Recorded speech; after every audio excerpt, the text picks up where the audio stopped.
Mercedes Monae haters are not going to like what's coming. And honestly, even her biggest supporters might need a moment to process what this means. Because once you understand what's about to happen, you start realizing that November might be the month everything in the women's division gets shaken up. And the wildest part, it's not because of something she said, or a sudden Twitter meltdown, or a cryptic IG live. It's simply because of the way she's being booked. That alone is enough to send the entire wrestling world into a spiral. Her booking has become its own controversy, its own storyline, its own storm that somehow grows bigger every time she shows up with yet another championship hanging from her shoulders. And when you see what's coming next, it starts making sense why fans are arguing non-stop about her. Her whole belt collector journey began as something exciting, a fresh angle, something unique, the kind of idea that gets fans buzzing, whether they love her or love to hate her. At first, it worked perfectly. Big matches, big nights, big wins. AU Rev Pro, the places you actually know. People were debating it, reacting to it, invested in it. But somewhere along the way, this unstoppable collection of gold drifted from being impressive to being a little too much. Not because she isn't talented enough to win them. That's never been a question. But because the list kept growing. Then kept growing. Then kept growing again, until suddenly it wasn't a statement anymore. It just became a pile of belts from promotions that half the audience didn't even know existed. That's when things shifted from fun to confusing. And confusion turned into frustration. And frustration turned into the exact division we're seeing today. Some fans think it's perfect for a heel. They say she's supposed to make you mad. She's supposed to be overbearing. She's supposed to fill the room with attitude and gold and ego. But others see it completely differently. For them, this gimmick lost direction. It went past creative and landed somewhere around excessive. They ask the same question every time she posts a photo holding 3 belts at once. Why should we care? And that's where the problem sits. When you're winning titles nobody's ever heard of, from names fans can't pronounce, the reaction changes. The excitement is replaced with confusion. And the confusion slowly turns into another belt from another federation that wasn't even trending on Google last month. Eventually the shock fades, then the meaning fades, and now you've got a situation where the only real conversation happening is about how saturated everything feels. That's why her November schedule hit the internet like a meteor. People were expecting drama. They weren't expecting this, because first, you see House of Glory on November 15th, a legit, popular indie promotion, and you think, okay, fair enough. She's doing her thing. But then you see who she's challenging for. The APAC Women's Championship. APAC, a promotion most fans didn't even know existed until her booking was announced. And that instantly reignited the entire debate about whether this gimmick is helping or hurting her. But before the community can even catch its breath from that, there comes the second part of her November schedule. Full Gear, where she's stepping into the ring against Chris Statlander for the AEW Women's World Championship. One indie belt, one major company belt, both in the same month. And suddenly, there's a realistic chance she could walk away from November with 2 more titles added to the mountain she already carries. People started counting her championships and arguing over the exact number. 12, 13, 14. Depending who you ask, it might as well be 20. The exact number isn't even the point anymore. It's the principle. At what stage does the next belt stop mattering? When every single week she's holding a new one from somewhere that fans have to Google. The wins blend together. And yet here we are again, staring at the possibility she leaves November with yet another pair of shiny plates.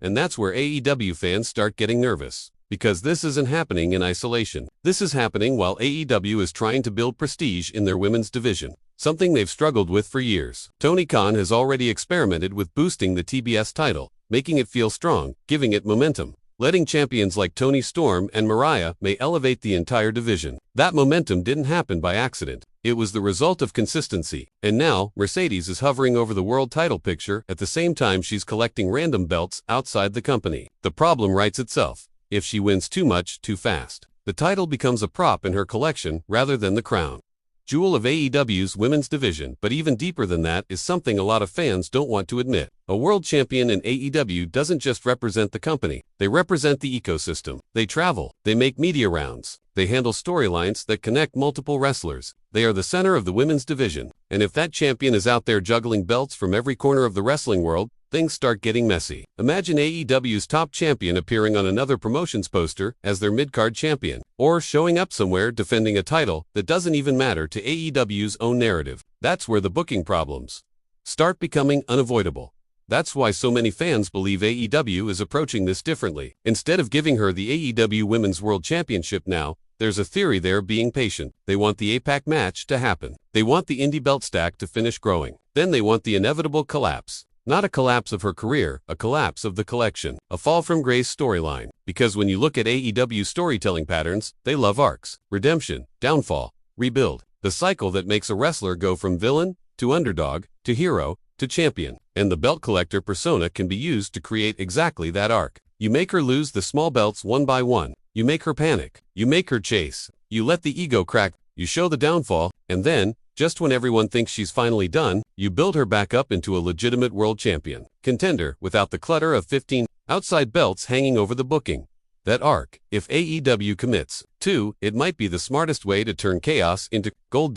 And speaking of chaos, there's another part people keep arguing about. Her promos. This is where fans are brutally split. In WWE, as Sasha Banks, her promos had swagger. They had bite. They felt sharp and confident even when the scripts felt stiff. But in AEW, something feels different. Some fans say she sounds like she's reading. Others say she sounds like she's acting instead of being. That's the biggest criticism floating around, that she's performing the character instead of living it. You can hear it in the delivery. You can see it in the facial expressions. It's not always fluid. Some lines hit well. Others sound rehearsed. And depending who you ask, that disconnect is hurting the belt collector persona because the attitude doesn't always sync with the monologue. People want the same fire she had in WWE, the same presence, the same mic confidence, but AEW's environment is completely different. Fewer scripts, more freedom, more pressure to improvise. And improvisation hits everyone differently. Some thrive, some adjust slowly, some never fully click. But even with the promo debates, even with the belt collector criticism, even with the hype and the hate all swirling around her, Mercedes Monae is still one of the most naturally gifted wrestlers on the planet. That's why AEW is pushing her. That's why fans keep talking. That's why every booking she gets becomes a debate all by itself. And that's exactly why the next few months could change everything. Because if she really does leave November with more gold, the conversation will explode. The division will be forced to respond. AEW will have to make a choice. And every woman on the roster is going to feel the ripple effect of that choice. What happens to Statlander if she loses? What happens to the rankings? What happens to the TBS title picture? What happens to the credibility of the belts she doesn't defend regularly? All of that becomes part of one massive